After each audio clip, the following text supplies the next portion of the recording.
The caterhamracer.com Season 5 Championship is sponsored by Just Add Lightness, high-performance LED lights and accessories for the Caterham 7. By Design and Display Structures, immerse yourself in worlds beyond with bespoke projection screens. And by DPR Motorsport, your competitive advantage. We're also supported by Darren Burke, Performance Driver Coach.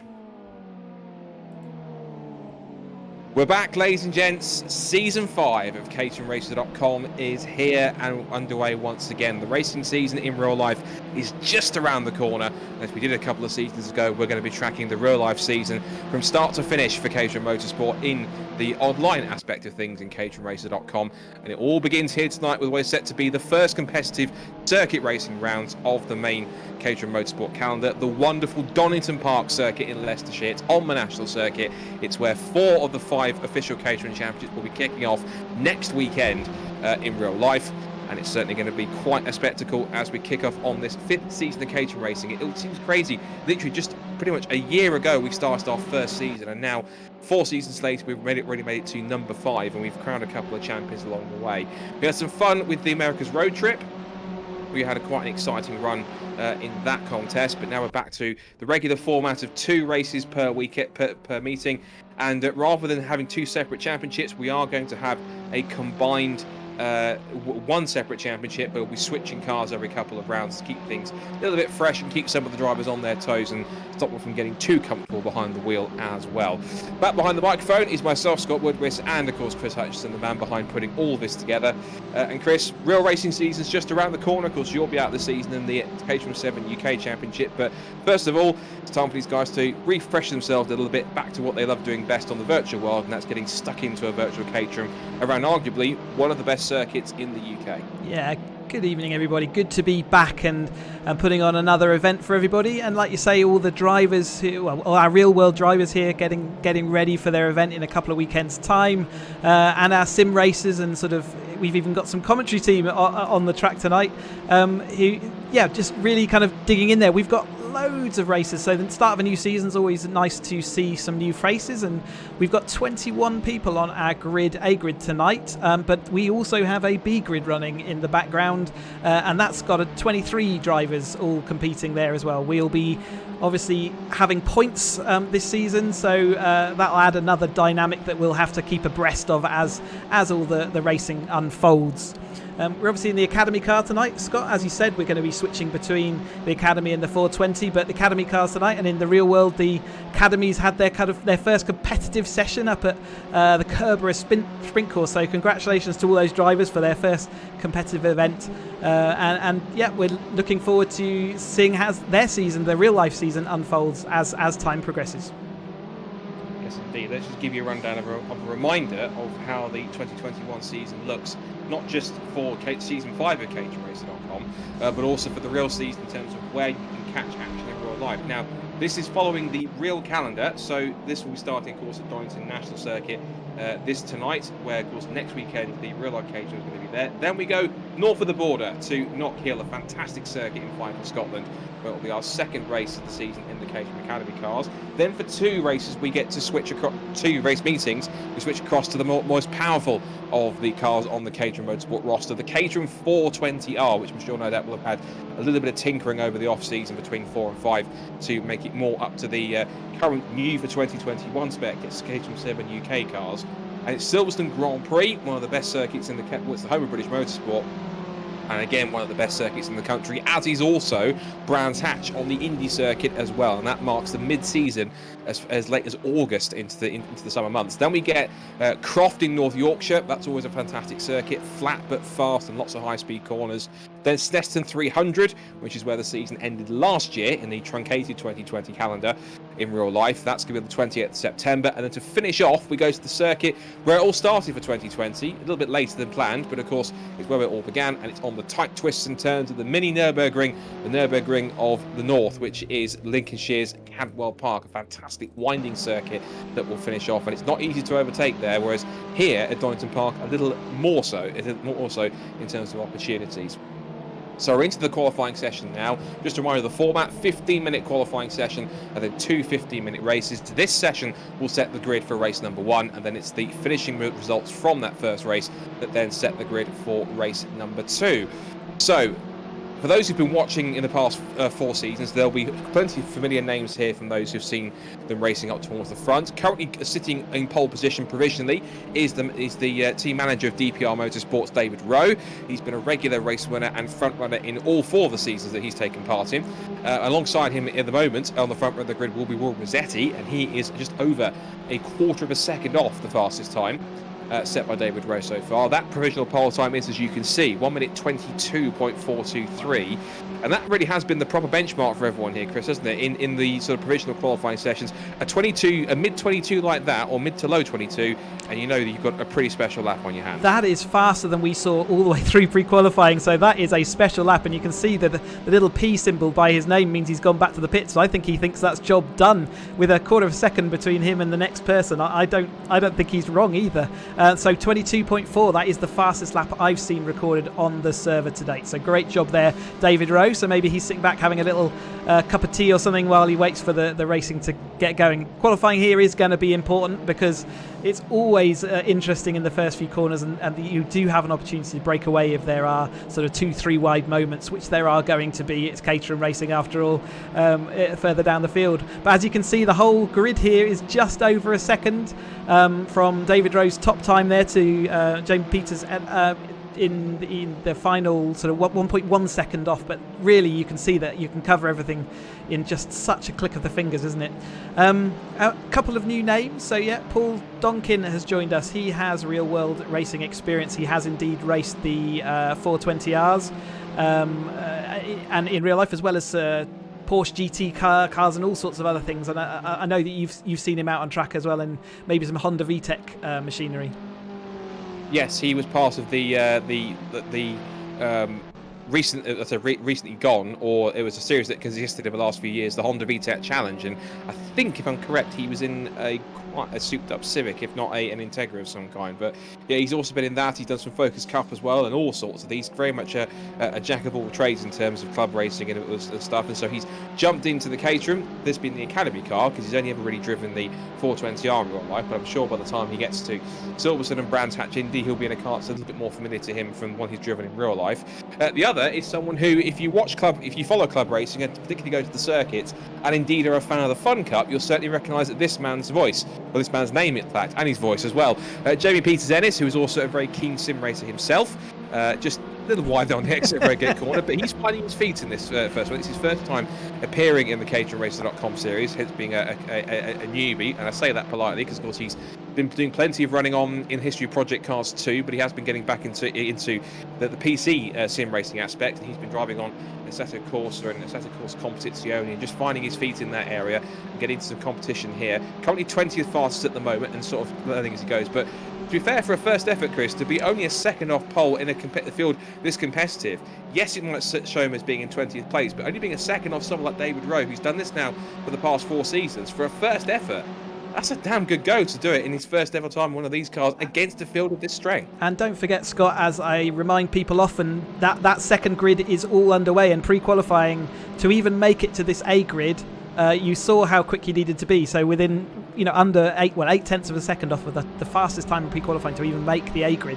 So yes, it's a very good fist of it, given that these cars, they do take some learning. They have definitely got some quirks and foibles which you have to learn how to drive them in this world. We set these cars up to try and represent the car as best we can, but also we try and make it so it's really good racing and close competitive stuff, and that's what we're getting. I'm just concentrating here on Christian Chiruta, so a name that we often see at the front. He has just improved his time up to 9th place. He was sitting down sort of in the teens, as it were, and so he will be looking to try and make some time up. But as we always see with Christian, he seems to have the Moses moment where the seas part in front of him and off he trots through the middle of everyone. So he looks like he'll have to have some more of that luck, starting sort of deep in the field with just over 3 or just under 3 minutes to go. He's certainly going to be looking to try and put in a better time in the time we got left. Yeah, it's almost like Moses passing the Red Sea for him. It's almost parting in the multicoloured Caterhams for Christian Zeruta, but he's certainly making his presence felt. Ninth fastest and half a second off, only a fraction behind Guy Crawford, who we keep on saying is mightily impressive, given someone who doesn't actually race Caterhams in real life, but behind a virtual one, seems to do rather well. Now, we should also mention two drivers that have made some good progress over the off-season. Here's Richard Gallagher. It's good time. It must be psychic, because I was about to say Richard Gallagher was one of them in his sort of bright yellow Caterham with no numbers on it. And he is just less than 2/10 off David Rowe, and he's doing a fantastic job to show just how much he's progressed in the short time between seasons 4 and 5. But another driver who certainly has made tons of progress, who has been working with Darren Burke and actually showed his real skill, even though it took him longer than he would have wanted to get himself to the final of season 4 in the America's Road Trip, is Andy Parker. Here he is. He's also in a bright yellow numberless Caterham, but fourth fastest for him so far, quarter of a second off. And he was really one of the standout drivers in season 4 of the America's Road Trip, Chris. As I say, didn't have the easiest route to get to the final, but he managed it at least in the last chance race. But it wasn't for the want of trying, because he got himself into set positions several times where he was just on the cusp of getting himself into that final, and then he had a bit of unfortunate incidents with another driver, or made a mistake, or just luck didn't seem to go his way. He'll be hoping that tonight that luck is with him, and from a possible second row starting position on the grid, to at least get himself possibly in contention for a podium. He'll be aiming for that, I'm sure, to get a really decent start to this 5th season, to ensure that he's in a good place to hopefully challenge for the title as the season rumbles on. To be a touch cruel, mostly mistakes of his own making, Scott, I think we'll find. But yeah, apologies to both Richard and to Andrew. That the reason they're in these yellow cars is clearly I've configured something on their skin, so hopefully next time out they'll be in their real true racing colours. But for now it gives us 2 yellow cars that we have to commentate on, and I would watch out for them both, because like you say, they've both been making great progress in the off-season and through the last season, both working with Darren Burke, our driver coach, to really see their times improve. We've got 30 seconds left, so if they're starting a lap, then they can complete it. Other people will be coming around to complete their laps, so keep an eye out for the tower on the left-hand side and see whether anyone is making a move. We'll keep on board with Andrew while he still looks like he's on a reasonable lap, see whether he can move up from his 4th place currently. Yeah, 10 seconds left to go. We are on board with that with Andy at the moment. As we see, he's just less than 2/10 down off the best time. But it's David Rowe who currently has the provisional pole position as the timer ticks down to 0. So as Chris said, anyone on a lap at the moment, if you haven't started one by the time you cross the line now, that's it, your session's over, and I think it's certainly over possibly for Andy Parker. That was not an intended mistake, of course, exiting McLean's, and that means he possibly looks as though the best he will start is going to be 4th, unless anyone could depose him. One person being potentially, certainly this man, Steve McMaster. He's got a bit of a tow from the car in front of him. I think that's possibly Guy Crawford he's getting a tow from. Steve McMaster, who was one of our 2 champions in a previous season when we had the Academy and 420R seasons running parallel, but of course this all being one season means he could have to adapt from car to car. But McMaster then turns his way in through the Fogarty S's for the Robert chicane for the final time in the qualifying session, continues to get the tow, across the line he goes, and he actually does go to, it says 4th position, but it hasn't. It shows he hasn't actually disposed Andy Parker. So even though on the right hand side it said he was 4th, he still remains in 6th position. So that's rather strange. I think he's still going to stay on the 3rd row of the grid. Could well have been that he had. He's going to finish his lap time. I was going to say it could have been a penalty on that lap, and that's why it didn't count that lap overall. Yep. Okay, that makes sense. So that was a shame, because he probably would, at the penalty, he would have put him 4th. And Paul Duncan decides to abandon his final flying lap. It looks as though that he will be starting from a top 10 spot for his first time with us in caterhamracer.com, using all of his real-world experience. And he looks to be starting in 9th place, alongside a couple of new drivers that we joined us from the 4th season in the America's Road Trip. A couple of names in there which we'll run through in a second. So, first qualifying session of Season 5 is complete. And here is how they will line up for the first of 2 races tonight to kick off Season 5 of caterhamracer.com. And it is David Rowe who gets the honour of first pole position, and he'll have Richard Gallagher, much improved, alongside him on the front row of the grid. One certainly to watch.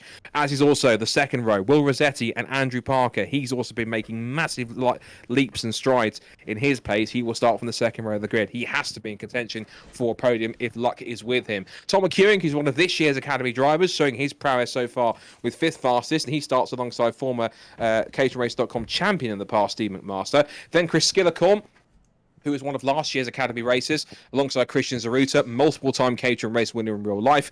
Former 420R racer Paul Donkin starts 9th, and then John Lang and his Caterham of many colours starts to round out the top 10. Guy Crawford a little lower than he would like to be, but he's still only half a second off pole in 11th place, as is James Fowler, a former Academy Championship contender. Alistair Gregg, who was someone who certainly performed in the America's Road Trip when he turned up for the couple of rounds that we saw him, will start on the 7th row of the grid alongside Steve Arnell, always in the mix and hoping to get himself a strong result in the top 10. Belgium's Emil Jasenic starts on the 8th row of the grid alongside Paul Fernerhuff. But it's Blair McConaughey, who's been a two-time championship runner-up in Caterham in racing in real life, in Academy in 2019 and last year in the road sports. He starts alongside Fun Cup and TBR racer Jay Shepherd, and it's Jason Knight, who is been racing across before in the PT Sports Car Series, who did the season last year in the America's Road Trip. Alongside him is Fun Cup commentator turned sim racer Jamie Peters-Ennis, and then Paul Hawker rounds out the mammoth 21-car grid that we have. It really is a much bigger field than the previous seasons for this first race of the season. So with such a close grid, it's a little bit difficult to try and pick out an exact favourite, but the obvious place to look is going to be somewhere around the first 3 or 4 rows, Chris. So I guess really it's a case of arguably put those first 8 or 10 names into a hat and then pick a top 3, because genuinely it could come from any of those 10 cars at the front. Yeah, no, it absolutely could. And the field is so deep with people who have proven sort of podium potential that it's kind of tricky to pick out who I think might actually come out on top. It kind of, as ever, when we say it all the time, it's going to depend on that first couple of corners.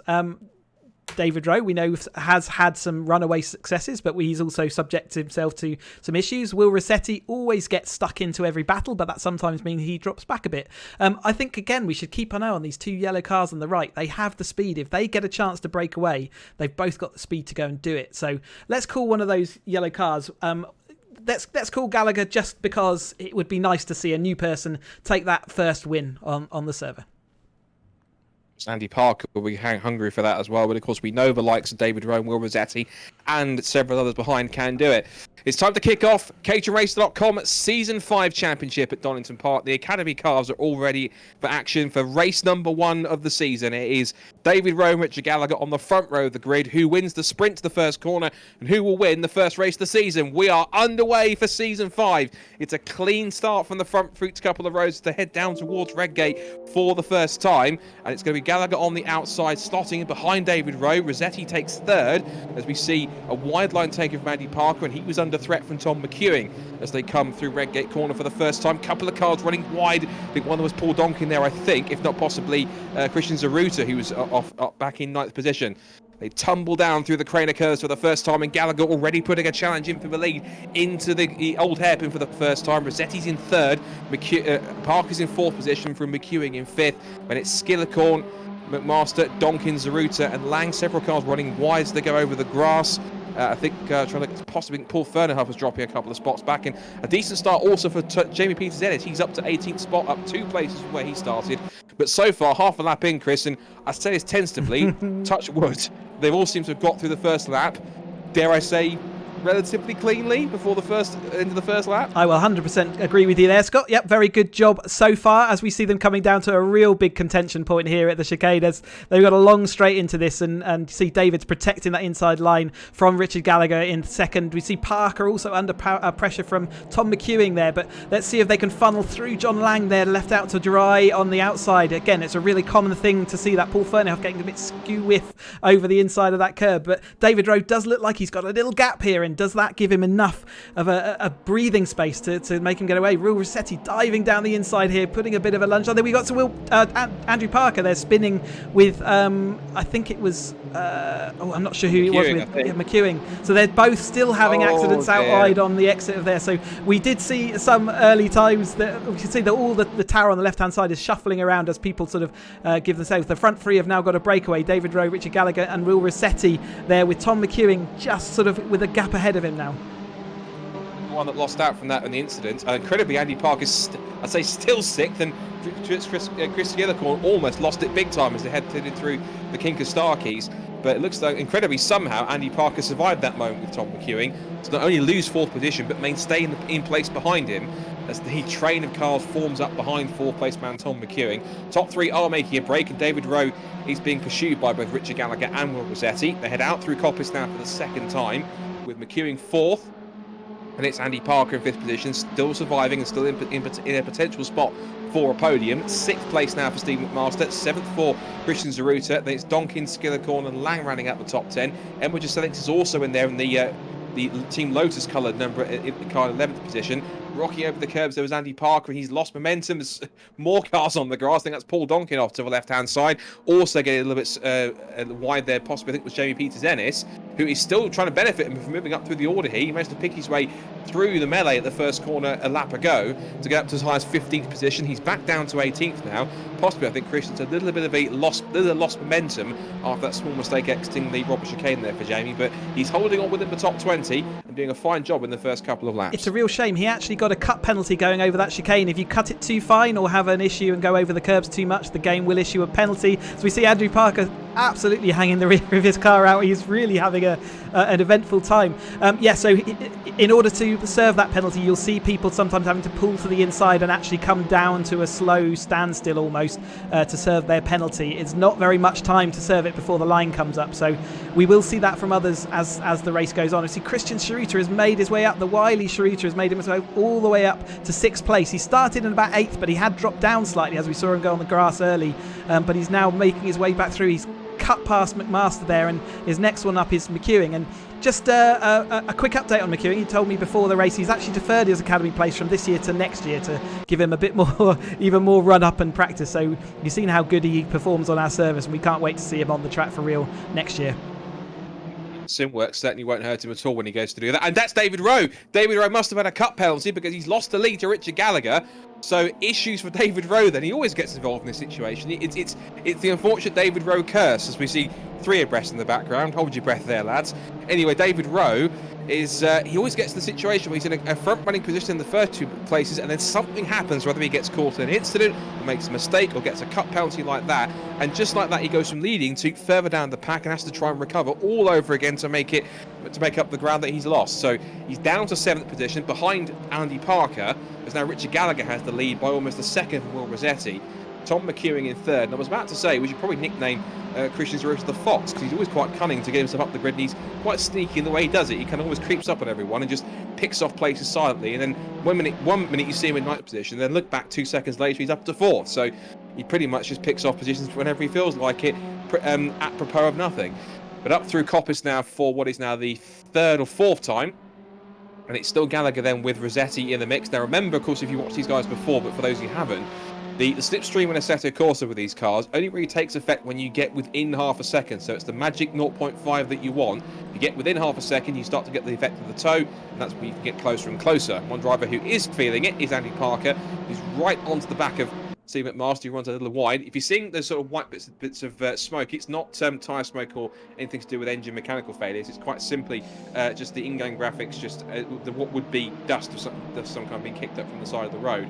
I think Paul Donkin there had a slowdown, but into the pits, in fact. So Paul Donkin's pulled into the pit lane. So whether that's another more severe penalty for him, Chris, or a potential issue that's put him out of the race, either way, that's not the way he wants to start his first race with caterhamracer.com here at Donington. No, we have damage on the server as well. So if he happened to have collected someone or hit a barrier, as Will Rossetti goes off wide, trying to chase down Gallagher. In the background, and of all the people that had to be off in the gravel, it is Andy Parker. So the luggage is never with him, is it? Andy Parker off the road.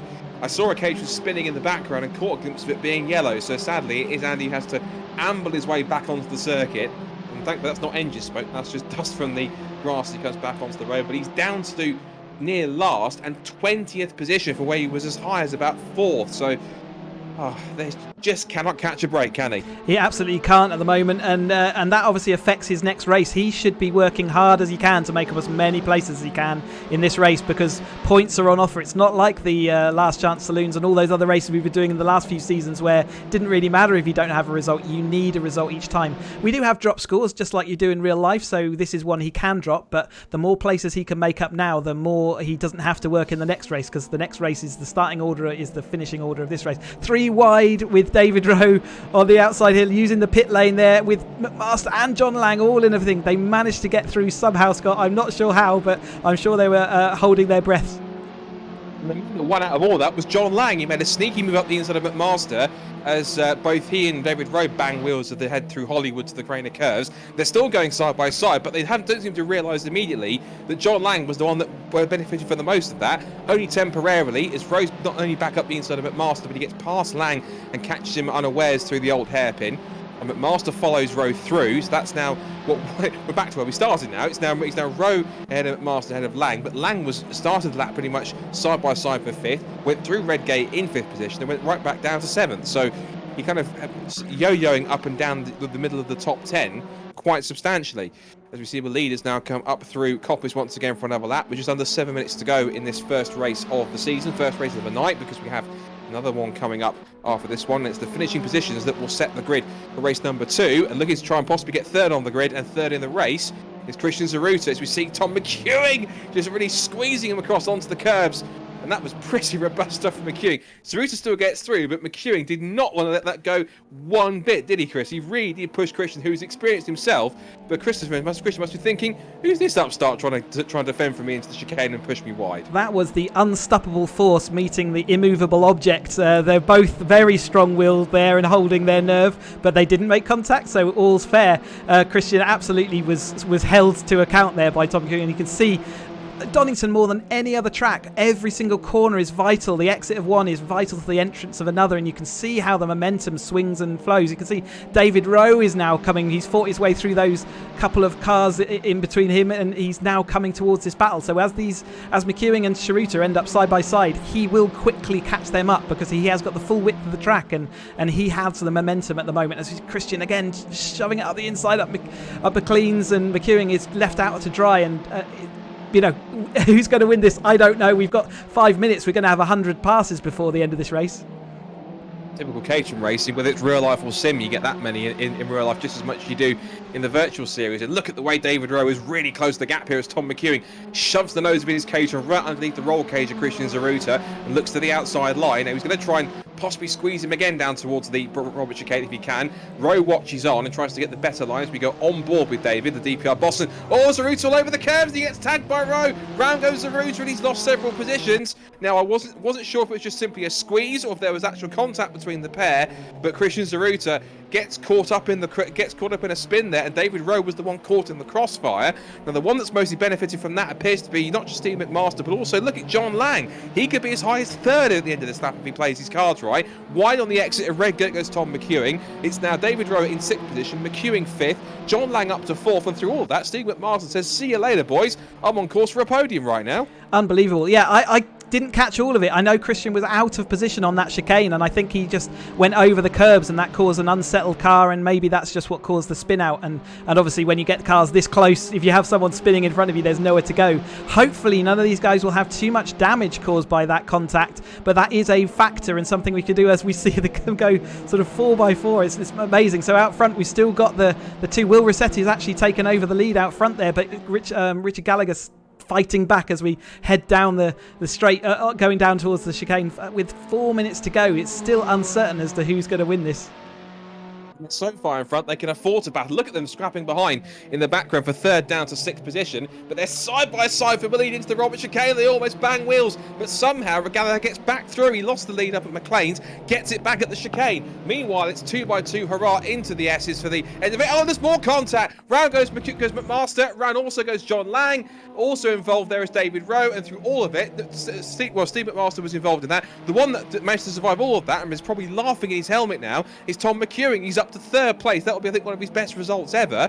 And everyone else is swarming past. Guy Crawford's up to 4th. Alistair Gregg, who's had a relatively quiet race, has managed to creep his way up to 5th position. Gisellen's is 6th. And out of all of that happened before, Skithercorn's up to 7th. And out of all the protagonists in those last couple of laps, David Rowe's the highest up in 8th. This really is a typical Caterham race. There's cars off everywhere. He's been faced with cars spinning in front of him twice going through that chicane now. I don't think you can blame the first issue on David making a mistake and getting a cut penalty when he really should have just been sending it into the distance, shouldn't he? But ever since then he has made his way back through. But he's absolutely copped it. Christian Chiruta down in 17th and perhaps with some damage, which means he's going to struggle now and he's going to have to fight back through the race 2. But it's going to be an interesting story for race 2 for Christian, starting in sort of down that bottom end of the grid. Lead of the car is still side by side, going again down into the chicane. Next laps, we've got Richard Gallagher on the inside, Real Rossetti on the outside. Rossetti gives him best, but that means he's going to have the momentum coming out. You can see his car visibly closing as they exit the chicane, and he's pulling to the outside. So Richard did defend the inside, and it's hard going side by side down into turn 1 of Redgate. Who's going to win this, Scott? I can't call it. Well, we still got 2 minutes and 15 seconds to go, so it really could be either of these two. There was an incident in the background that I think possibly involved Jamie Peters-Ennis, because it was the bright orange car that was involved. Although, to be fair, he's managed to pick his way through the melee, and he is up to the moment 13th position, the cracking job so far, and he's on the back of Paul Ferner after getting himself into 12th, and then his next target, although he may run out of time before he gets to him, if he does, is going to be Andy Parker, who's made a decent recovery through all of the mishaps that's been going on ahead of him, up to 11th spot, so he'll be mid-pack or so for the start of the second race.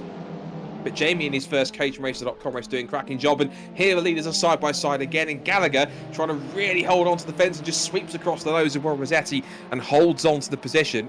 So Gallagher versus Rossetti for the leads. They head back up towards Coppice once again through the right-hander. Mccuring is still third, and 1.7 seconds ahead of Guy Crawford in 4th position.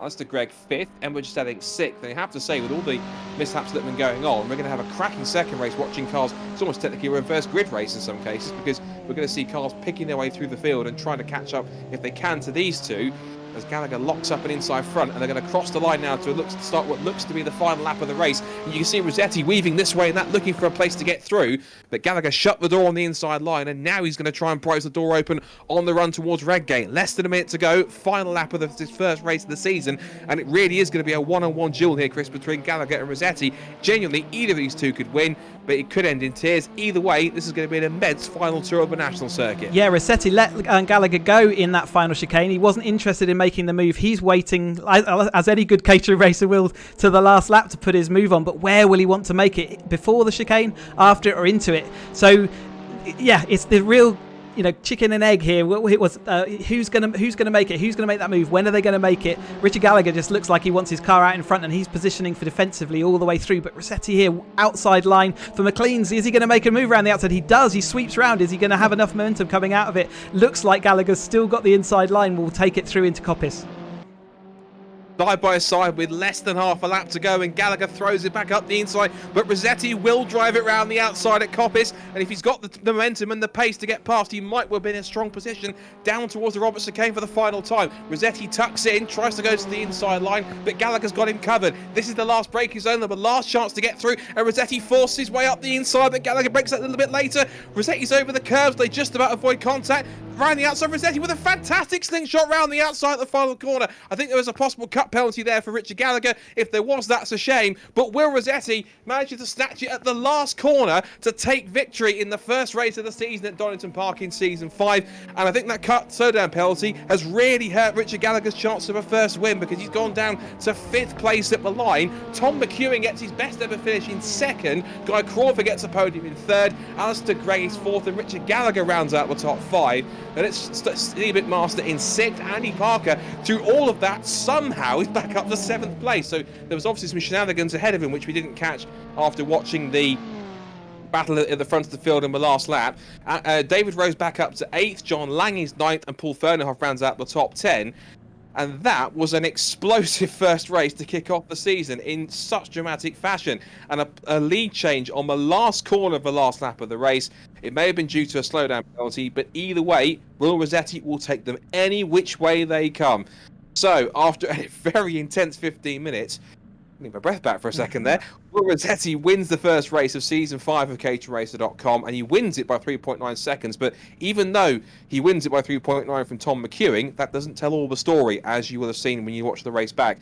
Tom Mccuring, though, will be absolutely ecstatic with his first podium. 2nd place for him, his best result in caterhamracer.com since he joined. Guy Crawford gets a podium in 3rd place. Alistair Gregg picks up 4th. And Richard Gallagher was agonisingly close to a first win, but he has to settle for 5th after being forced to slow down at the chicane. Steve McMaster gets 6th. Andy Parker somehow spins at the old hairpin, but then climbs his way all the way back up to 7th, and he's one to watch for ahead of some of the faster guys behind him. Then David Rowe, John Lang and Paul Fernerhoff round out a crazy top 10.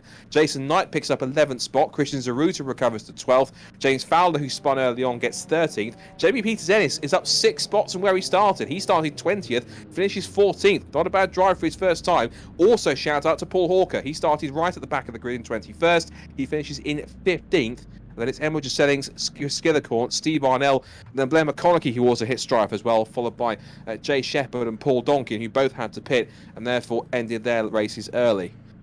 Woo! What a race that was, and what a way to kick things off, Chris. That was just 15 minutes. I'm almost dreading, but at the same time anticipating quite highly what the second 15 minutes is going to have in store for us. And this is almost like a reverse grid because there's so many drivers typically out of position. This could go anyone's way. Well, I called Richard Gallagher for the win, and I was very close, wasn't I? But it didn't quite make it. He made a fatal decision, which was not to quite cover off the inside. Going down that final straight, he left just a car's width, and I'm sure Will was expecting him to shut it off, but he didn't, and that meant that Will shoved it down the inside, and we saw the cut penalty that he had to take, and unfortunately that slid him all the way down to 5th. I'm sure he'll be looking to take revenge in that second race, but great awareness by Will there to wait until that last lap and that last corner to make his move, and he did it very well, under control, without a lock-up, didn't go off the grass, didn't make contact, so all very good. Tom Mccuring, recovering to take second place. What a brilliant thing. He sort of came through all the skirmishes and came out on top of all the best of the rest with Guy Crawford there. Alistair Gregg, again, just sort of sliding through the field, didn't he? Kind of unheard and just ended up in 4th place. What a brilliant thing.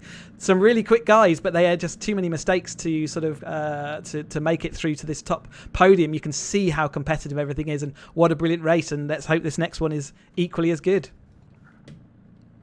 Well, it's going to have to go some way to top it, because for season openers that was pretty sensational. Plenty of action, 1 or 2 incidents, and of course plenty of great passing and great racing all throughout the field, and a nice jumbled up order, which means we get a very juicy prospect for race number 2. Now, of course, Will Rossetti, starting on pole position, is going to be a favourite, but of course you look through the field and those who are capable of moving their way through in the opening few laps, and I think that's going to be the key, really, isn't it, Chris? Those drivers who are, let's say, 5th downwards, we're going to count Richard Gallagher as one of them, for example. Those guys are going to have to really make a point and do their utmost to try their best to stay out of trouble in the opening couple of laps, because if they have a bad first few corners or a bad couple of laps, that can be arguably, in most cases, a definition for the rest of their race, whether they're right at the back of the grid or deep in the pack and losing touch with the first half that we're racing off into the distance. These guys really have to be careful, be sensible, and use a very careful and calm head to pick their way towards the front and make the key passes they need to get themselves in contention for at least a strong top 5, if not a podium or a race win. They really have to make a move as well, because Will, of course, has potential to really charge off into the distance if he's allowed to run away with it, if all the cars behind start scrapping amongst themselves too much. Yeah, not too much of time before the lights come up, but there's a difference of psychology you need to take into these races, whereas before and up to now we've been just racing for single race championships. Effectively you can disregard a race you don't want to use. This one, they all count for points, so you have got to have that element of caution in your driving to protect that position, and some people have done that a lot better than others in this first race. I'm sure they'll get their head into the game though, and we'll see some more. So here's the lights come up. Well, race 1 was intense. Let's see if race 2 can match it in any shape or form. Here come the red lights with a slightly jumbled up grid, and Will Rossetti on pole position after winning race 1. Can he make it 2 from 2? Let's find out, as Tom Mccuring doesn't go anywhere. He's actually made a pretty poor start, doesn't move at all, and luckily one or 2 cars were very lucky. That's the Greg. Didn't hit the back of him down towards the run to Redgate corner. So Will Rossetti leads the way. It's then Crawford in second place. Gallagher is up to 3rd already. One car almost running out wide. I think was possibly Jay Shepherd, but he survives as they turn their way through Redgate for the first time. A couple of cars running wide there, one being Tom Mccuring. So not only does he get a poor start, but also he's now right down to the mid-pack and running wide. Down through the Craner curves for the first time. Rossetti in control. It's then Crawford 2nd, Gallagher 3rd, but Master 4th. 5th position for Andy Parker already. He's up 2 spots from 7th. Then John Lang is 7th place behind Alistair Gregg. David Rowe still 8th from Zaruta and 3rd. After one car being fired off onto the grass into the barriers. Then that's Paul Hawker's off the road. Sadly, he's towards the back of the field, and his race has taken a very early nosedive. But everyone lying astern on the run through McLean's corner for the first time. Little wide there from Richard Guy Crawford, who got very sideways, but gathered it back up as they come up through the coppice for the first time. Look at the train pouring its way through at the top of the hill and towards the end of the first lap. One or two little mishaps, Chris, but as they come up to the end of the first lap with the racing with Rossetti in the lead, everyone appears to be, for the most part, behaving themselves for the moment. Yeah, Gallagher already up to third place there, and we've got a nice single file move into this first chicane, except for Mccuring, who is side by side with Paul Ferniehoff. But yeah, as Arnell loses the rear of the car going into the chicane, so he is now going to lose places, but that will allow Paul Hawker to catch up with him. Will Rossetti looking like he has got a nice defendable gap here if he can keep the things consistent, especially with Gallagher making a dive to the inside there, but not quite able to make a move on Guy Crawford there for the top podium place. Guy Crawford spinning in the middle of the pack. He's stop. Unfortunately, he should have stopped his car from rolling to protect everyone else there. So unfortunately, we've seen some additional cars involved in that. So that's unfortunate that's happened at the front there, as we see David Rowe shoving it down the inside of John Lang. Lots of cars and lots of moves being made here. I did ask for some caution at the early laps, but it looks like everyone's doing what Caterham Racer do and really going for it. Well, racing drivers don't have that pass in the brain, which basically makes them experience fear. They'll just go for any opportunity they get, and that's a real shame because it looks as though not only did Guy Crawford get involved, but also he did tag a couple of cars. Paul Ferniehoff was one, and I think possibly Emma Justelix was another one. He's down to 21st now at the bottom of the field after Steve Arnell also had a spin. Down the back straight for the second lap now. Rossetti has now got a 1.5 second gap over Richard Gallagher. As for McMaster, he's got no gap between himself and Alistair Gregg, so they head down towards the Robert chicane for the second time. There's a gap forming, and Tom Mccuring really had to stand on the anchors there not to hit the back of Christian Zaruta. He's already had a bit of mishap with him once. He's thinking, let's not repeat it in the second race. As Rossetti sets the fastest lap of the race, first flying lap, Richard Gallagher then beats it by a few hundredth of a second, and Alistair Gregg is about a second off that pace, but it starts to work in the way through as Zaruta defends from Mccuring into Redgate and holds on to his 7th position from Mccuring, who gets the undercut on the exit. Says, thank you very much, Christian. You might be a Caterham racer within real life, but that counts for nothing in the sim. I'll take that. Up to 7th place we go. Thank you. We saw another bit of wiliness from Christian there. He saw that Mccuring was fully locked up and steaming towards the back of his car, and he pulled to the inside to give Mccuring a little bit of grace to get out of the way, but that didn't mean that Mccuring then gave him any courtesy as we're coming down these crater curves to let him go. So a good bit of sort of survival tactic there by Christian. So maybe he has now started to get his race brain engaged, knowing that he needs to protect for points rather than just every single corner matters. Will Rossetti again has got that gap, but Gallagher looks like he's storming down that gap, so we'll watch out. 1.4 seconds currently, but I expect to see that come down. Gallagher has definitely had some pace on this server in the recent times, but great to see him back. In fact, Will Rossetti looks like he's got a slowdown penalty, so another leader doesn't want to stay in the lead, and Gallagher now does take the lead, and he has now got that commanding lead over Alistair Gregg, who's now up to 2nd place with David Rowe into 3rd. What a great recovery by Rowe. And there's still 10.5 minutes to go in this race. So Rossetti then, the leader, that must have been exiting Coppice, that he must have cut the corner a bit too much and had to serve the slowdown penalty on the back straight before the final chicane. So it now does put Richard Gallagher in a position where he could really redeem himself after losing out. He won't quite do it running wide too much at Redgate because he might get a slowdown penalty of his own if he keeps on doing that too much. But it's Gallagher now who leads with Gregg in 2nd place. David Rowe is indeed up to 3rd place after he started back towards the bottom of the top 10. It's 4th for McMaster, 5th for John Lang, who had quite some fun with these guys in the first race, battling back and forth. And he's really in the mix there in the top 5 position. Tom Mccuring holding on to 6th, and he's recovering well after he had that small, almost stall a little bit at the start of the race. That's to force cars to make avoidance. We see here now Andy Parker in 7th place, right under his roller cage, and he's managed to put himself between Zaruta and Tom Mccuring. Zaruta tries to get him back on the run through Coppice corner. Just trying to pries the door open. He's got a bit more company behind him here. Is now looking around the outside here to pick up what should be, well, he's now picking up 2nd place. He's David Rowe. He's slipped past the Coppice corner up the inside and getting a tow here, possibly off both cars. It's going to be Steve McMaster down towards the chicane. They're side by side, now possibly 3 wide down towards the Robert chicane. Almost 2 by 2 as John Lang has a look at McMaster. But all this battling, Chris, all it's doing now is just playing right into the hands of Richard Gallagher. He's 2.5 seconds, nearly 3 seconds up the road, and possibly laughing to himself watching all these guys battle in his rearview mirror. He's doing his best James Murphy impression, isn't he? But David Rowe sort of fell down on that and showed that he didn't have it to not make a mistake. It's so difficult to just to be out in front and have to be quick to keep ahead of all these guys, don't forget. But equally, don't make that mistake that's going to cost you a slowdown, because that is going to be absolutely fatal. If you see David Rowe and Alistair Gregg are absolutely not finished with this battle. It is going to go on. They've been side by side now through about 2 or 3 corners, and David Rowe's still not willing to give up that. He's got the momentum around the outside, and he's going to be carrying it all the way up through Schwantz curve, and he's going to come out on top. Just for now, as we see, is that Gallagher's off. Richard Gallagher off the road. Now then, that I want to say that's possibly is that a hardware issue, because he's gone straight on and just stopped in the gravel trap, and that's on a fast part of the circuit up at the Starkey's King. But Richard Gallagher, curse of bad luck once again. Richard Gallagher dropping all the way down to the bottom of the field. And anything I can explain having gone straight on there, Chris, it must be some kind of a steering wheel problem. It's got to be some sort of mechanical, whether that be in his sim rig or maybe on the actual server. You can blow an engine or break your steering, so it is possible that could be something. As we see Alistair Gregg up the inside now. Is he going to take the lead of this race? David Rose chops across his front of his nose, and now David Rose back after all the laps in between. He's back in front. Can he complete what he started in race 1 and make this to the checkered flag? One thing we said in Season 4, which I'm glad is carrying over to Season 5, and indeed more so, is the fact that a lot of drivers were commenting that quite a few drivers, not just the new cut drivers coming in, but several drivers that have been around for the last couple of seasons that have competed, have really stepped up their game in terms of pace, got themselves more practice on the server, more laps in, more tuition, more kind of learning their lines and looking at the telemetry. That was close there for Master Greg and Steve McMaster, and Lang decides to take full effect and sweeps round the outside, or tries to, at the old hairpin. Doesn't quite work and gets edged out wide by McMaster. But the field really is closing up here, and there's so many more competitive drivers. I think, arguably, Chris, this has to be our most competitive field we've ever had in caterhamracer.com, compared to where we started pretty much exactly a year ago. This is one of the strongest fields I've ever seen in terms of competition, where genuinely at least half the field are all in contention, given they play their cards right, of getting themselves a strong top 5, if not a podium.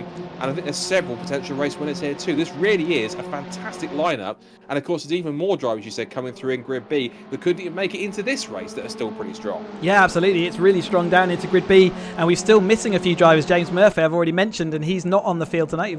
Work commitments and all that kind of stuff before the beginning of the season. But so we've still got other drivers to add into the mix here. But yes, you're right. I mean, not only is the field capable of getting on the podium, they've pretty much all been on the podium at some point on one of our broadcasts. So it just shows, the strength and depth in this field at the moment. It's certainly proving itself now, which is done 6.5 minutes to go. Christian Zeruta has managed to slip up to 5th position, or has he? Because he's now under threat again from his sparring partner, I suspect, for the season, Tom Mccuring. These two probably have some unfinished business all the way through the remaining 6 meetings throughout the year. In fact, we're on board with Christian now. There is Tom Mccuring to his right, defending the inside line. But we have seen cars either take the switch back through the old hairpin or go around the outside. He's trying the latter option, trying to prise the door open and force Tom Mccuring to give him the room through Starkeys. Rocks over the curb, but he knows Mccuring's still there on what will be the inside line for McLean's. And look at the two cars behind, Andy Parker and Will Rossetti, who are certainly going to get themselves involved. Rossetti, of course, is down to 8th after he had that slowdown penalty exiting Coppice Corner. And now he has to try and really push his way up the field. We've lost 3 cars, by the way, looking at the order. We lost Richard Gallagher, and we're going to lose 2 more, I think. More contact between Mccuring and Zeruta. These two can't leave each other alone. Wide onto the grass goes Andy Parker. Straight past almost all of them goes, I think possibly that was Rossetti up to 7th place. And meanwhile in front of them, David Rowe trying to run away here with the black and white and green number 6 car as they turn their way through the Robert chicane. You look at the run John Lang got as well. There's more position swapping going on. Zeruta on Rossetti. Then it looks like it's now James Fowler. Where's he come from as well? He's popped himself up now to what's now 7th place. Past Christian Zeruta, he's side by side with him. Parker wants to go. Oh, don't try this. 4 abreast down towards Redgate. This will not end well. Up the inside goes Will Rossetti. They all go for the apex. Somehow they're all surviving. It's 5 of them together. Bit of pinball then. Jamie Peters-Ennis is in the mix as well. He's up into the top 10 spots with less than 5 minutes to go. This race has absolutely gone off all of a sudden, Chris. There's 5 of them all together for the top 10 positions. And everywhere you look, there's no telling who could be where by the end of each corner. You would have had tiny odds of placing a bet that they were all going to come out facing the same way. And they just about did that. Bit of banging wheels, and still we've got some problems in the background. Lots of momentum lost, and that's why you're seeing all this clumping of cars. We've still got cars sort of hitting wheels and hopefully this will sort out with the next couple of corners, but you can see the one move up the top of the hill, and we're still having the ripple effect all the way at the bottom now here as we're going now into Coppice with 4 minutes to go. I can't believe the two races we've had. They've been breathless. And it's still on for second place. 3 of them now for the podium positions. We've got McMaster in front, defending from Alistair Gregg, and here comes John Lang in the slipstream as well. Side by side for second and third, and McMaster holds on. He gets a clout there on the exit. He's going to have to possibly hold back and not take that one too quickly. Here comes John Lang with a super run. Gets edged onto the grass by McMaster. He's probably defending, thinking it's Alistair Gregg, but it's not. It's actually the other car that's in the mix in that battle. All this whilst David Rowe laughs to himself in front, some 3 or 4 seconds up the road. Side by side for second, third and fourth. Lang gets on the move up the inside of Gregg, who holds on around the outside, putting 2 wheels onto the curb, and they're still side by side incredibly. That must be the phrase of the season, I think, will be so far. Still side by side. And that's a daring move. You don't normally go side by side through the crane of curves. They haven't done. They've put themselves back into line of stern. And if it's even possible, Chris, we can relax in inverted commas for just a few moments before it all kicks off again. You've got to take your moment when you get it, but you can see there's a clump of cars. Even though we're concentrating a little bit at the front, you see Andrew Parker here having still battles all the way through. James Fowler are on board with having this just, again, action wherever you speak. Although we've been concentrating on those first few, the intense battles at the back here have just been, just as raw. So looking here, an impressive stuff. I think Aston's certainly one of the drivers of the night so far, particularly for this performance at the moment. I hope I don't curse him by saying that. Is Jamie Peters-Ennis. He's in the top 10 now, banging wheels now with Blair McConaughey, who you have to remember is a 2-time runner-up in real-life Caterham racing, and Blair's one of his sparring partners from the academy, James Fowler, in 2019. He's in the mix as well. Jamie Peters-Ennis is not going to give this up though. He's going to go diving down the outside if he can. McConaughey has got the inside line. They both give each other room, and Peters rocks over the curb and almost runs out of space. Fowler tries to go around the outside, and there's contact. I suspect there was a bit of a stack up there, and unfortunately, James Peters-Ennis sadly is the innocent party in that he just tried to hold on to his position and just got tagged around, and there was 2 or 3 cars also in that mix behind him. And sadly, Chris, he got taken on a ride that he had no real choice to take because cars just stacked up behind him, round he went. Yeah, I totally agree. You saw the big momentum of Guy Crawford there coming up the outside, coming up the inside as he carried the speed through the chicane. And yeah, I agree, Jamie was just on the wrong end of that. So unfortunately, you did put the commentator's curse. I'm sure he can blame you after we finish the race. But yeah, nevertheless, a good sign that, again, we've got these new names coming in and they are not afraid to get stuck in with our more sort of regular names on the service. Right, Jamie can kick me in the leg when he sees me at Donington Park next week for Fun Cup. But even so, whilst that's been happening, more shenanigans going on for second, third and fourth. David Rowe with the record, there he is, just in the background, still leads by almost 3.5, nearly 4 seconds now. And that now sees second, third and fourth. And look behind them, because yes, there's only a lap to go also. But if they carry on, Tom Mccuring's only 1.5 seconds away. There he is in the big black and green car. Finished second in the first race after Gallagher had that slowdown penalty. But now onto the last lap of the race, David Rowe has got, I say this very carefully, a fairly comfortable gap at the moment, but it's not over just yet. Lap time's pretty close between the top 4, only about 1/10 of a second, 2/10 of a second between the top 4, which is pretty strong. Rossetti pumps in the fastest lap of the race with clear track. That's a 1:22.745, which is near qualifying pace. As they turn their way now out of Hollywood, down the hill through the crane of curves for the last time. And this is the view from Alistair Gregg, watching the 2 cars in front for second and third. This is going to be the scrap we're going to watching here for the podium places. Steve McMaster in second, and Alistair Gregg possibly just downshifted or had a bit too much brake on the rear. Either way, got a big oversteer moment through the old hairpin, and just creeping closer bit by bit is Tom Mccuring. I suspect he's not creeping closer quick enough to catch these 3, but then again, I've been proven wrong many times in commentary, so what do I know? Either way, through the right-hander of McLean's up towards Coppice for the last time. It looks as though I think David Rowe possibly has this under control, but he's still got 2 more corners to negotiate. Yeah, and corners are often the problem in racing, aren't they? We've got this 1 chicane left to go. We'll keep an eye on that second place battle, but it's been a great race for David Rowe in the second one. He waited until everyone had settled down, got through the pack and just broke away, so he did succeed where he failed in that first race. Usually the luck's not with him. It is in race number 2, and it will be a victory to kick off one of his title challenges. David Rowe weaves with delight across the line to pick up victory in an intense race 2 here at Donington Park. It's second place of McMaster and a final sprint to a line. John Lang gets his first podium in a championship race by finishing third. Alistair Gregg is 4th. Tom Mccuring gets a top 5 finish ahead of Christian Zaruta. Will Rossetti decides to just spin across the line 7th with the fastest lap.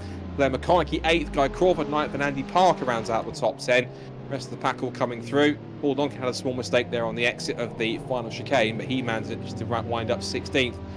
And Jamie Peters-Ennis, as high as 8th, and has to end up 17th after getting involved in an incident that really was through no fault of his own. Just the effect of the concertina, as everyone decides to run a little slowdown lap back around to the pits. But wow, if we thought it was going to be even as possibly, probably not even we could have anticipated how competitive that was going to be tonight for the first 2 races, and there are still 6 meetings left to go, and they'll be alternating at every couple of rounds between the Academy and 420R cars, which may suit some drivers and it may well suit others on the other machine as well. But David Rowe, through all of that melee, picks up his first win of the season. He'll be delighted with that to start the season so strong after, and in that race in particular, after a pretty shaky first race earlier on. Steve McMaster, ever the front-running driver, in second, and John Lang, another new podium finisher, he picks up his first rostrum visit with third. Alistair Gregg is fourth after running towards the front effectively all evening in many cases. Tom McCuring can't repeat his podium but picks up fifth. And it's 6th place for Christian Zaruta, 7th for Will Rossetti, 8th for Blair McConaughey, 9th for Guy Crawford, and 10th for Andrew Parker, after he had an up-and-down night of racing, but still picks up some solid points and 2 top 10 finishes. Jason Knight had a bit of a solid evening tonight, but picks up 11th, ahead of Jay Shepherd, one of his better results in the caterhamracer.com event in 12th. Chris Skillicorn, a little bit anonymous tonight, sadly, but 13th will do for him for some points if he can. Steve Arnell had a spin at the beginning on the first lap and was 14th. James Fowler had the issue at the chicane. He dropped to 15th place. Then Paul Donkin 60th. Jamie Peters-Ennis, who was arguably one of the drivers of the evening tonight for some of his elbows out racing to get himself up towards the top 10, but 17th has to do after what could have been a fantastic top 10 when he qualified originally back in 20th for the first race. Paul Hawker had an off on the first lap. He recovered to 18th place, and then sadly we lost 3 cars in the retirements. But most heartbreaking of all possibly has to be Richard Gallagher, Chris, who was in command to pick up that race, and then it just seemed as though a higher power didn't want him to win tonight because he lost out on the first race at the chicane, and then some kind of, we think, a hardware issue, it has to be, or software issue of some kind, puts him out of race number 2, which is really agonising. Just reading in the chat, he uses a VR headset and his headset turned off, so he was unable to see, so he's only left the chance to just sort of brake and head into the gravel. Gussing, isn't it? But he's still got 6 more meetings to go, so he's still got a chance to redeem himself. Let's just quickly finish off the rest of the grid. Emma just saying Sally didn't finish. He's classified 20th, and also Paul Fernerhuff 21st to round things off. And I think it's not an understatement when I say my next 2 words, which is and breathe, because that was 2 amazing races to kick things off for season 5 for caterhamracer.com. And I have to say, Chris, if the racing is anything like that in the real life series in a couple of weeks' time, I think we're in for quite a treat for 2021. There's some nicely subscribed grids for the first round at least.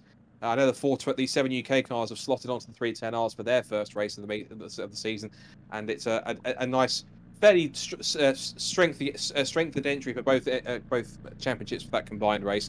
But yeah, I think if the racing matches the intensity that we saw here tonight in a couple of weeks next weekend, I think we're in for quite a treat in 2021 in the real world. Yeah, I think we could have a lot of tired drivers if that's the case, and maybe a few repair bills as well. So let's hope that that some of those little accidents and issues we saw. Oftentimes, actually, in the sim, it's actually harder to control those situations where you're 4 wide because your awareness isn't quite as good in the sim.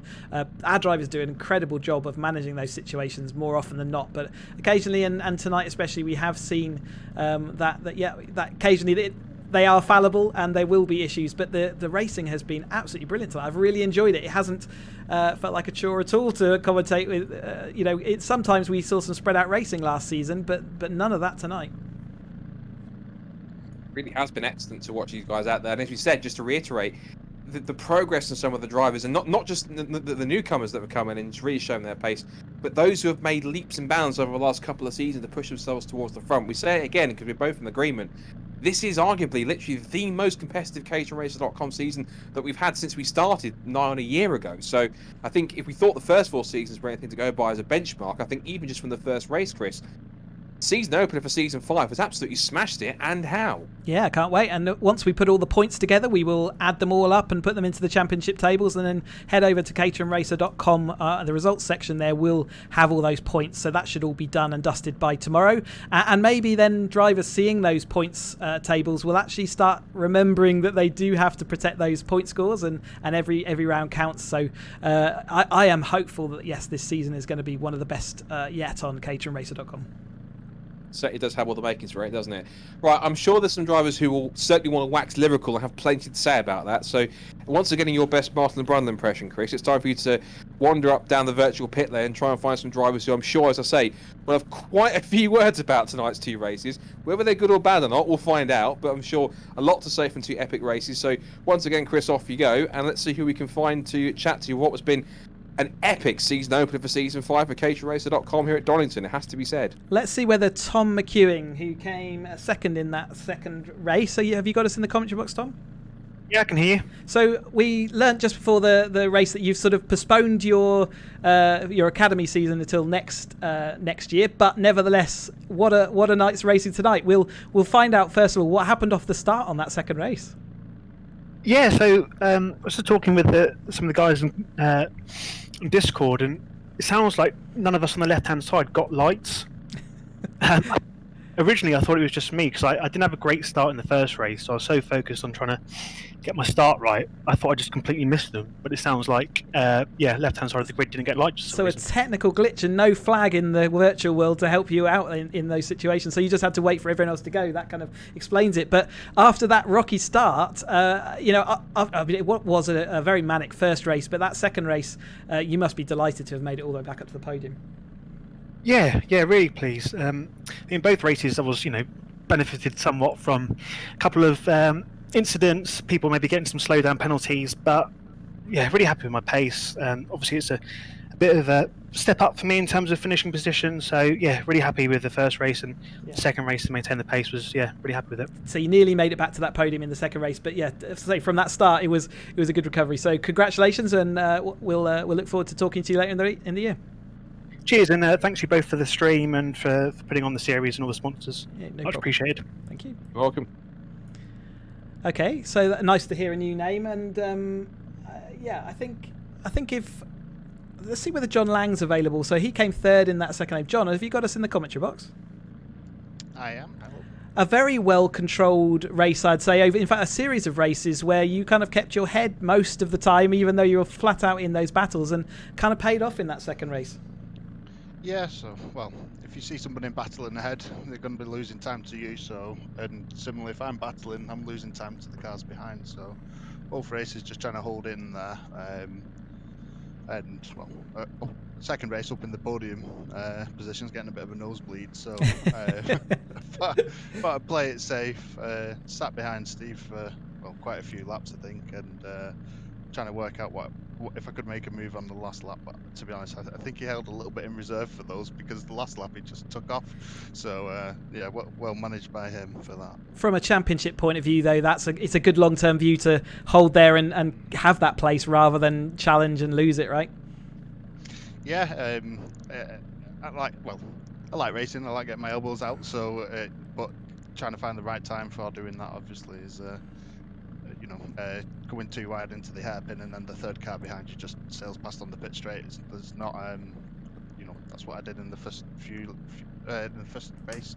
Did that to a few groups of cars, just sat behind, and then as they went two through, overtook them both on the straight. So. The momentum's so important, and you managed that very well. So congratulations on, I think, your first podium. Is that right? I think in the Caterhams, yeah. Well done. Nice and happy. Great, and we'll look forward to speaking to you a bit later in the year. Thanks a lot. Cheers. Okay, I haven't got Will Rossetti. He seems to have scarpered. Let's see whether David Rowe is about. So David, have you got us in the commentary box? Yeah, I can hear you. I was quipping earlier about I wouldn't be talking to you later as we had our phone call before, but looks like you recovered from what was, what do we say? Another mistake in the first race. I know what you're going to say, Cheesy. I know what you're going to say. Just say it. It was another Rowe mistake, I think. Self-made sticking your knife in your foot, basically. Yes, yeah, definitely self-made.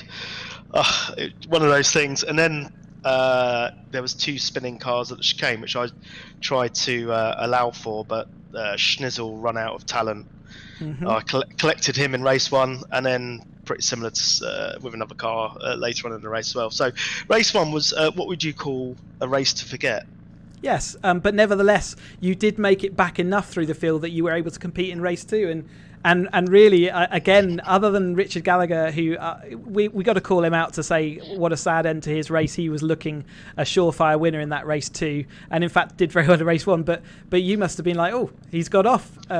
Yeah, I just saw him kind of glitch and far off the road, and I didn't realise whether it was a lag or some problem. But I don't think I probably wouldn't have caught him, to be quite honest, but I was having a good go anyway. I don't know if you caught it on the stream, but actually I had there was some smoke coming out of the back of the car of my car the last 2 laps. We didn't catch that. That must have been making you a bit nervous. Yeah, so that's too many down change over revs, and I didn't know that you could have that kind of damage. So I was a bit worried about that. Yeah, that's something else to watch out for later in the year. But nevertheless, I would say a win is a pretty good result for that second race after what was a very action-packed race, or 2 races from start to finish. It was brilliant. It was so close. We were quite hard. We gave each other a little bit of room, and there was no contact from where I was sitting. It was mega racing. So thanks a lot. Really good. No worries. Cheers, David. There you go, Scott. Another race evening, caterhamracer.com done.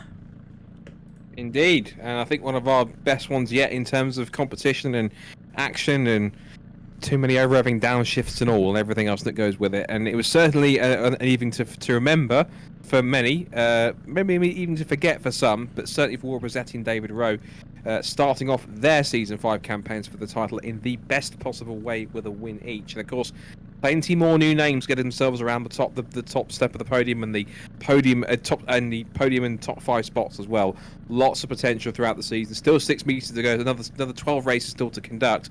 And of course, being a lot more spread out means that drivers will have a lot of practice time between now and the next rounds, of course, coming up, which is going to be not kill. And that means, Chris, I expect that those who've made lots of leaps and bounds, even just in the off season between seasons 4 and 5, will probably use the gap now between the next rounds to get even quicker, and it could be even more competitive than we saw tonight, which I didn't think was even plausibly possible. Yeah, well, there's obviously there's lots of stories coming out of tonight, so there's going to be a lot of people who are got a bit sore, a lot of people who have had some bad issues or bad situations to them on track, but they'll be looking to make up for that at the next round.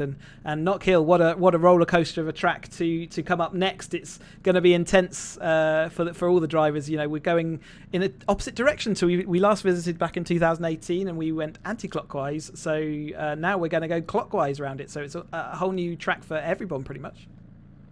Yep, regular way this time round. As you said, last time Caterham visited Knock Hill was indeed 2018, and it was on the anti-clockwise layout, which meant that usually the final hairpin, it was rather being an uphill climb to the start and finish line, it was a downhill approach to the final corner. And several cars, I remember that weekend, I've not been there, I've seen the images from John Bryan, several cars were catching plenty of air across the what was the downhill chicane, which I'm sure was quite an experience. But it's the uphill chicane this time. Quite a challenging little circuit in north of the UK, of course, across the border in Fife in Scotland, and that's on June 1st. As a reminder, of course, this is a follow along of the real life calendar. So, of course, Donington has been and gone now. We go to Knock Hill next. Then it's Silverstone Grand Prix, where we change to the 420R cars for the first of 2 races back-to-back for them. And then after the Silverstone Grand Prix races, it's then Brands Hatch Indy. Then we're back to the Academy cars for the next 2 races of Croft on 31st of August and Steston on the 28th of September. And then we finish off in the 420Rs once again at Cadwell Park. It's set to be an incredible season all the way through, and it's certainly be one which we hope that you will join us with. And, of course, if you want to catch the real racing, it is coming up next weekend. It is going to be live streamed because unfortunately there aren't no spectators allowed due to the still current restrictions in place. So if you were thinking of going to Donington Park, all we can say is please don't, because Donington Park don't advise it, and neither do we, because it's not allowed. But you can catch all the action on the live stream. I'll be on commentary for that, which I'm very much looking forward to. Chris will be there in action. He'll be back racing again for the first time in, get this right now, this is now since 2018, wasn't it, when you won the title? That's it. Yep. So it's a long, very, very rusty, and time to brush off the dust and all that kind of stuff. But yeah, looking forward to getting back stuck in. And yep, just a couple of weekends. So not next weekend, but the weekend after. And yeah, I guess Scott, we'll try and advertise the stream points on caterhamracer.com and check across socials on Caterham Motorsport for all the action. Also, one small thing as well. I might well have a small idea of what is in store for Chris in terms of his car, because someone might just be having a possible going to Caterham tomorrow. But that's all I'm saying about that. But either way, I'll possibly tell more about that when we get to the next broadcast at Knock Hill, which have been quite a few times at the weeks away, the 1st of June. But until then, thank you so much for watching. For those who have watched it either live or watched it back. And of course, a big thank you as well as we finish off tonight to our supporters and sponsors, because the caterhamracer.com Season 5 Championship is sponsored by just Add Lightness, high-performance LED lights and accessories for the Caterham 7, by Design and Display Structures, immerse yourself in worlds beyond with bespoke projection screens, and by DPR Motorsport, your competitive edge, and also supported by the brilliant Darren Burke Performance Driver Coach, which many of our drivers, both in real world and in the sim, also turn to try and get quicker in a Caterham. Thank you for watching. Donington is in the books. Rossetti and Road take the first blood in the season, but there's sure to be plenty more race winners and results to come as we head north of the border to Knock Hill in a few weeks' time. But until then, enjoy the real life racing, and we'll see you next time for more caterhamracer.com action, where it could be just as intense, if not more, in Bonnie, Scotland. See us then, but until then, bye for now. Bye-bye.